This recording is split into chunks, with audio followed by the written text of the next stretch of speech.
Researchers are uncertain as to what has caused this 330-foot wide sinkhole to open up in a remote area of Siberia this past week. Russian officials are claiming it is likely to have been caused by an explosion by a nearby gas field. However, nearby locals are sharing a different account.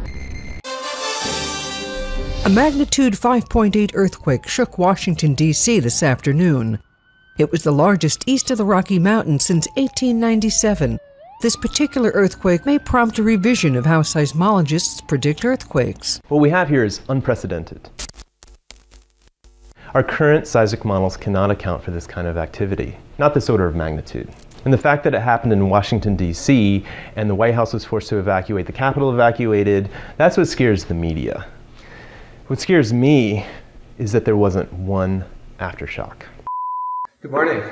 Thank you for joining us. You're welcome. Yes, my name is Kirk Womiller. I'm a professor at UCLA, and I study evolutionary genetics and population genetics. Each person, we have what's called DNA, and that's the genetic blueprint, and that's essentially the instruction book for life. That genetic material gets copied in our cells. Occasionally there'll be errors that occur in that copying process, and those are what are mutations. Now the effect of the particular mutation could be quite variable. Humans as a species, we have a very large population size, so if you were to look across all individuals, there actually are quite a few mutants or mutations occurring each generation in the population. As data is accumulated, we'll be able to connect the dots.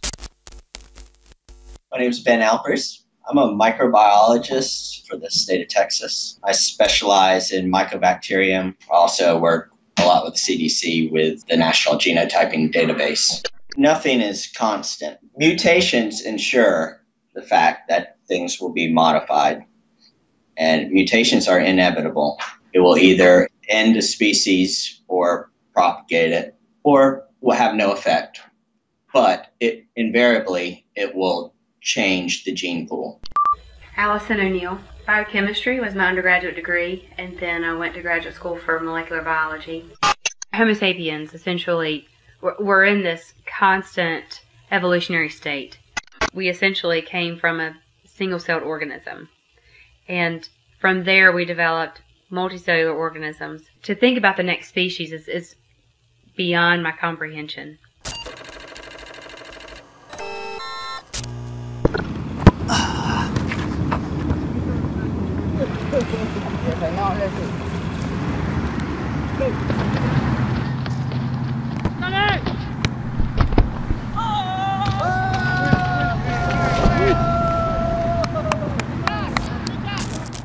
They call them the genetically gifted.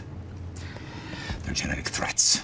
See, the government is trapped in short-run thinking, the now, the decade, not centuries. So when the reporting that the local outside the sinkhole in Siberia said it was caused by a local kid's migraine, and the kid from Bolivia playing soccer, controlling the ball at will. I mean, it's all pretty cut and dry. They are what we were. A mutation motivated to steal the planet. I mean, the implications of Homo sapiens' superior subspecies pose a very real, a very clear threat to humans. You and me.